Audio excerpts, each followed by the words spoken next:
Today I'm with Jay, and Jay, it's fantastic to see you, and thank you for being willing to do this short interview, introducing yourself, telling us a little bit about yourself. We know you probably most from seeing you in front of church with a whole array of foot pedals before you that look incredibly complicated. On a different day, I would like to ask you about how you know want to hit with your foot. But before we get to foot pedals, we may never get to foot pedals. Tell us about yourself. Tell us where you're from, who you are. Tell us about your connection with our church. How come you hooked up with us? So as you said, I'm Jay. Although actually my real name is Jonathan. I kind of switched over to using Jay mostly because it was a pet name used by my parents, which Martha then picked up. And when she moved to Bournemouth, which she did, before I ended up doing, it meant that all the people I met down there were introduced to me as Jay. And so it got to a point where literally everyone called me Jay. No one even knew that my name was Jonathan.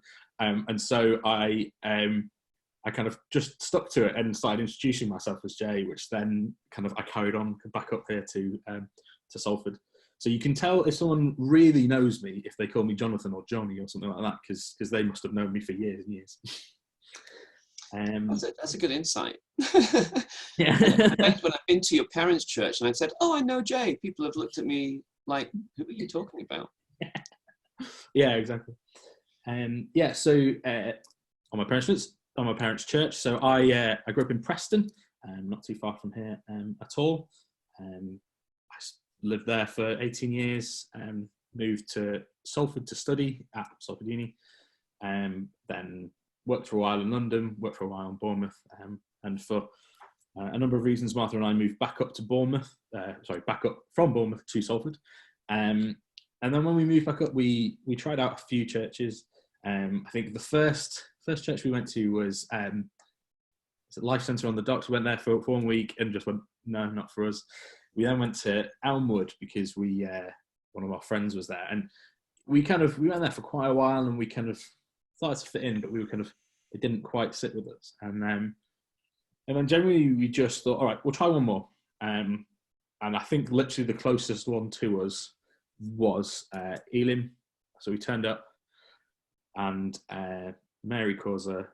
So we walked in, sat down. Mary Causer saying, she noticed straight away, new people came and spoke to us. And on the drive back, Martha and I were just like, yeah, that's it. That's the thing we'd been missing, the community feel, the people caring that we'd even turned up, which had not been our experience in other churches. So that's kind of why we ended up staying. One of the joys for me on a really personal level was when you and Martha turned up, for me to find out that Martha was the son of Greg Smith, who, when I was just very young and very early into leading the church in Salford 30 odd years ago, Greg made his way all the way from London to meet this very young stranger to help him work out what on earth he was supposed to be doing. And it felt brilliant, actually, to be able to welcome you both to church, and that you're part of our church, a church that your father-in-law actually invested in something in all those years ago, it's really, really, really lovely. Mm-hmm. You talked about growing up in your church in Fulwood, in Preston.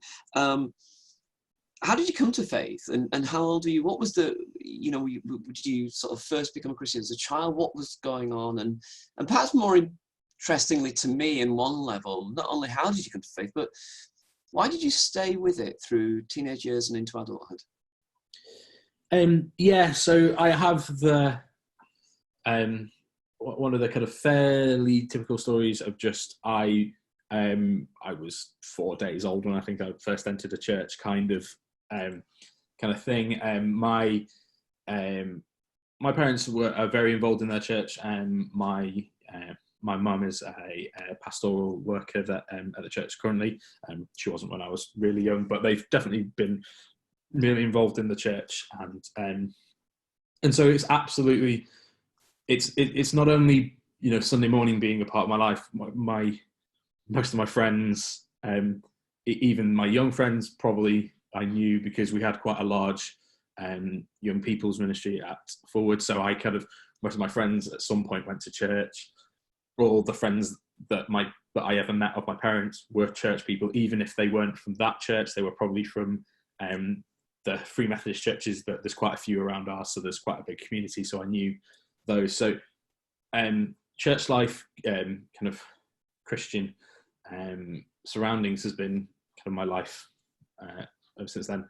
I can't put a date on the time I became Christian or gave my life to Christ, those kind of things. I have a rough memory of being sat on the third step of my parents' house and being 12 or so, and kind of having one of those, we talked in Sunday school about giving your life to Jesus or something along those lines, and my dad kind of saying, yeah, well, you know, here it is, and if you wanted to say the prayer, here's the prayer, and, you know, so I can kind of roughly kind of go back to that.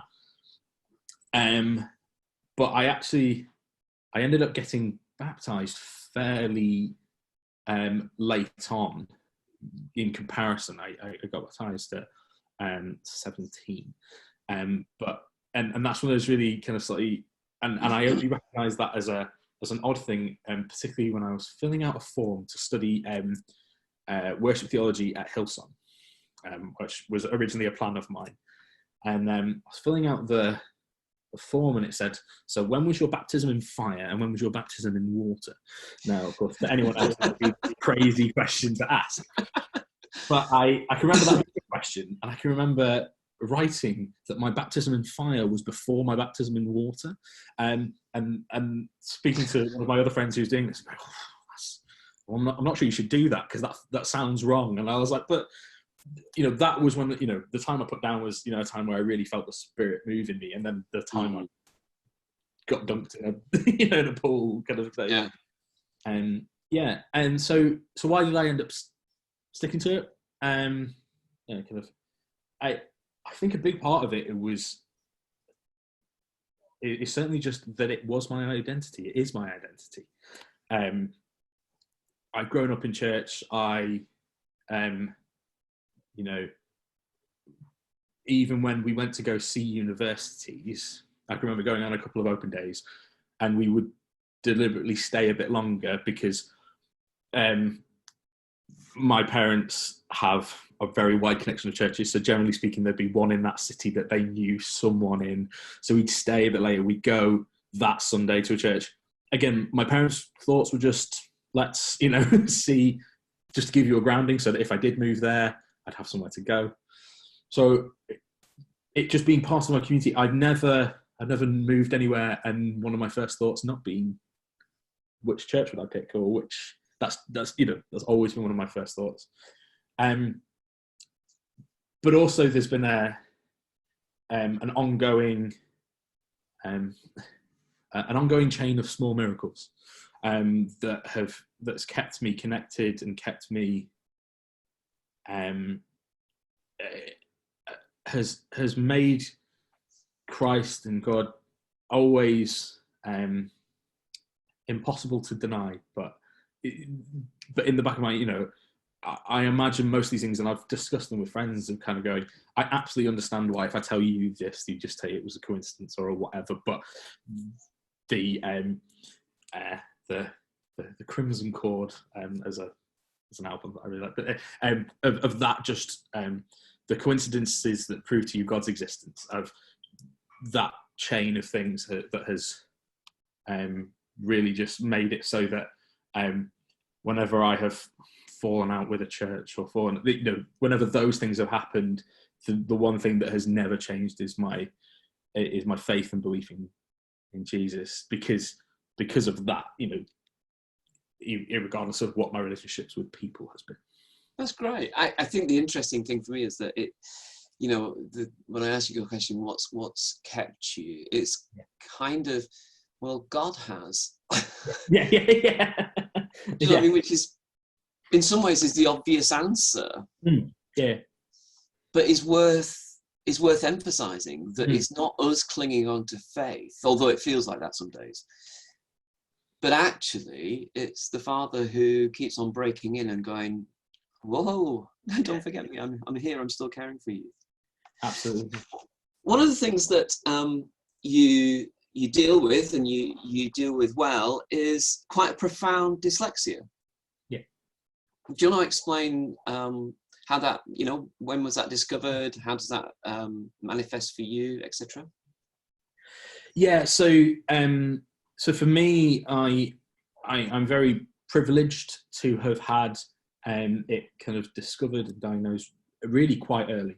I had a year 4 teacher who was particularly interested in dyslexia, autism, those kind of things, and kind of said to my parents fairly early on, I think Jonathan might be dyslexic and all those kind of things. And so really early on, I got diagnosed, kind of had those tests, had those conversations with medical professionals, and that's been kind of that's been really good kind of for me, and particularly what helped that was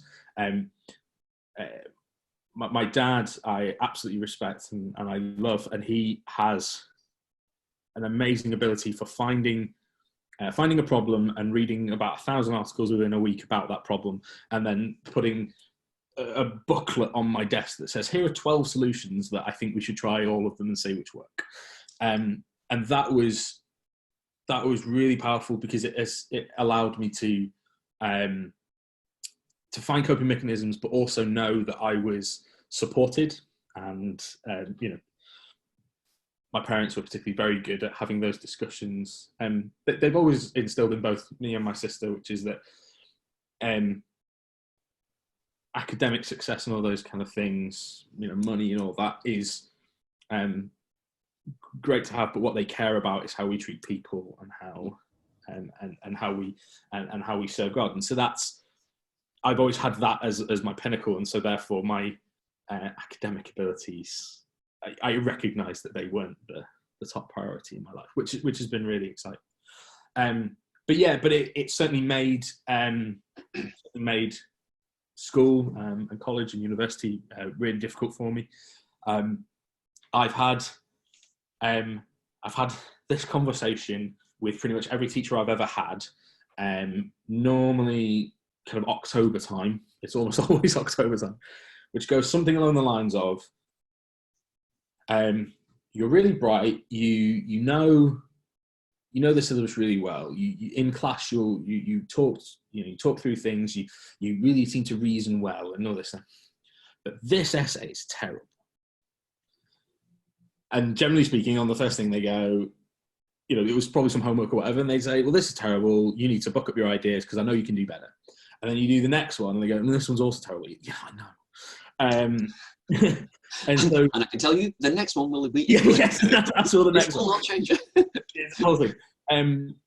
Now, the slightly nice thing, like I said, about being diagnosed really early was that I've had all the help that the British educational system can throw at you.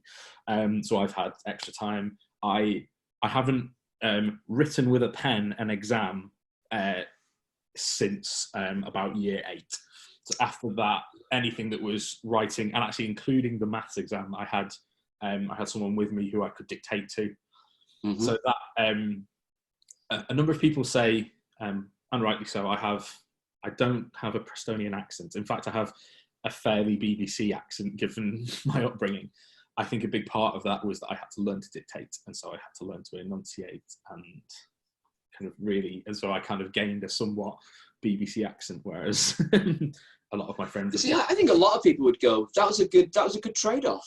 Yes, not to sound like you come from Preston. I think that's a good trade-off. The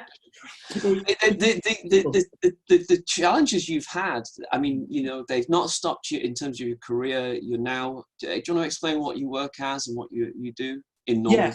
Yeah. So I work mainly within the live events industry. The company that I work for kind of is a mixture of film production and video systems for live events. So a bit like a number of the people that you may also know in church, Tony and Nick. I go to events, conferences, festivals, concerts, and set up most of the technical things. So the big LED screens that you might see at the front, or projection. Occasionally I still do sound. Sound was my main thing way back when, but nowadays more and more people pay me to do video systems, so that's what I do. My particular specialism within that is camera mixing, and so on the really big jobs that I get to do, particularly when they fly me out to the UAE, which I do fairly regularly, is to direct and mix together camera systems. So there might be 12 cameras on a conference or whatever, and my job is to pick all the different shots and direct the camera ops as to what to do. Brilliant. I mean, it sounds like you get a better deal than Tony and Nick, who get to Knutsford, but you get to the United Arab Emirates. That seems a little bit more exotic to anybody watching on. How can we pray for you and Martha in these days? So I think particularly now, we're all home because of COVID things. Work-wise, that really kind of impacted myself and Tony and Nick, because a month ago, even longer ago, people started cancelling events. Now I'm slightly buffered in that I am employed, whereas those guys are freelance. But when basically what happens is, if you cancel an event, unless you've got very good contracts somewhere, sorry, no work. And so, yeah, genuinely about 3 weeks ago, I had a flick through my diary, as I regularly do, and generally speaking, it's I go, I've got a bit of time there. All right, I'm off there for a week. I'm doing, I look forward, and I had precisely nothing in it. And so that's been an interesting kind of time to just try and work out where work is going and what that's doing. So kind of hopefully that will pick up, and also it won't have too much of a detriment to the business, and that on the other end of that we'll be able to come out strong. I think, and also, as I said, I travel so much that being cooped up in this house feels very odd. So just that I may be able to come through that. Good, Jay. It's lovely to talk to you, and it was a good day when you decided to give one more church a go in Salford. We were glad it was us, and we're glad it's a place that you feel you can belong to and you can serve, and we appreciate what you give to us, and we appreciate the fact that you're part of us, and we look forward to the next time we can see you with all your pedals. Yeah. Okay. Wonderful. Bless you, mate. Thanks ever so much. Thank you.